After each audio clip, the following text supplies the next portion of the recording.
सबको जय मसीह की। कैसे हैं सारे भाई बहन? मुझे विश्वास है आप सब प्रभु में बहुत बहुत आनंदित हैं, बहुत बहुत ब्लेस हैं। एक बार फिर से आपकी बहन आप लोगों के सामने प्रभु का पवित्र कलाम लेके आ गई है। चलिए छोटी सी प्रार्थना करते हैं वचन शुरू करने से पहले। धन्यवाद प्रभु, प्रार्थना करते पिता अपने वचन से बात करी पिता। अभी जितने भाई बहन जहाँ जहाँ इस वचन को सुने हैं, पवित्र आत्मा आप इन सबको टच करें, इनकी मदद करें वचन को समझने के लिए, और मेरी मदद करें गहराई से वचन को समझा सकूं। इन जीसस नेम, आमीन आमीन आमीन। आज मैं आप लोगों को पढ़ाती हूँ। आज बहुत लोग कहते हैं कि प्रभु यीशु मसीह के नाम का बपतिस्मा सिर्फ यहूदियों के लिए है। लूका अध्याय 24 का 46 से 47 पद। और उनसे कहा, यो लिखा है कि मसीह दुख उठाएगा और तीसरे दिन मरे हुए में जी उठेगा। लिखा है कि मसीह दुख उठाएगा। प्रभु यीशु मसीह जी ने सारी मानव जाति पे दुख उठाया। उस असहनीय दर्द को सहज कोई नहीं सह सकता था। हालेलुया। और तीसरे दिन मरे हुए में जी उठे प्रभु यीशु मसीह। मौत प्रभु पे अधिकार नहीं कर पाएगी, क्योंकि स्वयं परमेश्वर है, वो कुछ भी कर सकते हैं, सब कुछ करने की सामर्थ्य रखते हैं। हालेलुया। और यरूशलेम से लेके सब जातियों में मन फिराव का और पापों की क्षमा का प्रचार उसी के नाम से किया जाएगा। किसके नाम से? प्रभु यीशु मसीह के नाम से। प्रभु यीशु मसीह जी ने अपने चेलों से कहा था, जाओ संसार के कोने कोने में मेरे गवाह बनो। सब जातियों में मन फिराओ मतलब अब तक बुरे कामों से फिर जाना, अपने गलत कामों को छोड़ देना। हमारा पहला बपतिस्मा तभी हो जाता है जब हम अपने आत्मा से प्रभु को अपना उद्धार करते, मान लेते कि हाँ प्रभु ने मेरे लिए जान दी, प्रभु मेरे लिए मारे गए, गाड़े गए, तीसरे दिन मुर्दों में जी उठे।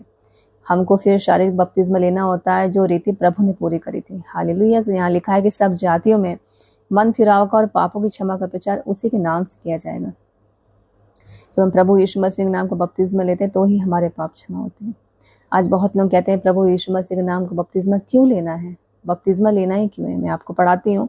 यूहन्ना अध्याय 1 का 29। दूसरे दिन उसी ने यीशु को अपनी ओर आते देखा और कहा, देखो यह परमेश्वर का मेमना जो जगत का पाप उठा ले आता है। यूहन्ना ने प्रभु यीशु मसीह को अपनी ओर आते देखा और कहा, देखो यह परमेश्वर का मेमना जो सारे जगत का पाप उठा ले आता है। प्रभु यीशु मसीह निर्दोष मेमना बन के संसार में आया। प्रभु ने कोई पाप नहीं करा था, प्रभु ने हमारे लिए अपने को कुर्बान कर दिया। हालेलुया। इब्रानियों अध्याय 10 का 19। सो हे भाइयों, जबकि हमें यीशु के लहू के द्वारा उस नए और जीवित मार्ग से पवित्र स्थान में प्रवेश करने की हियाव हो गया। जब प्रभु यीशु मसीह के नाम का बपतिस्मा लेते हैं तो ही हम उस महापवित्र स्थान में प्रवेश करने पाते हैं, अन्यथा नहीं। अगर आप लय व्यवस्था की पुस्तक पढ़ेंगे तो लोग जब पाप किया करते थे तो निर्दोष मेमने की बलि देते थे, बछड़ा या बकरा या गाय। जब प्रभु यीशु मसीह आए, प्रभु यीशु मसीह ने सारी व्यवस्था को तो खत्म कर दिया। वो स्वयं हमारे लिए संसार में आ गए निर्दोष मेमना बन के। हालेलुया। यूहन्ना अध्याय 19 का 34 से 35। परंतु सिपाहियों में से एक ने बर्छी से उसका पंजर बेधा और उसमें लहू और पानी निकला। जिसने देखा उसने गवाही दी, और उसकी गवाही सच्ची। वह जानता है कि सच कहता, तुम भी विश्वास करो। जिसने प्रभु यीशु मसीह की पसली भाला मारा तो प्रभु यीशु मसीह की पसली से लहू और पानी निकला। जब उसके ऊपर पड़ा तो वो बदल गया, उसका स्वभाव ही बदल गया, उसका गुस्सा चला गया, उसके विचार बदल गए। वो समझ गया कि ये कोई साधारण इंसान नहीं है, ये स्वयं परमेश्वर है जो इस संसार में हमारे लिए आए, जिन्होंने अपने को कुर्बान कर दिया।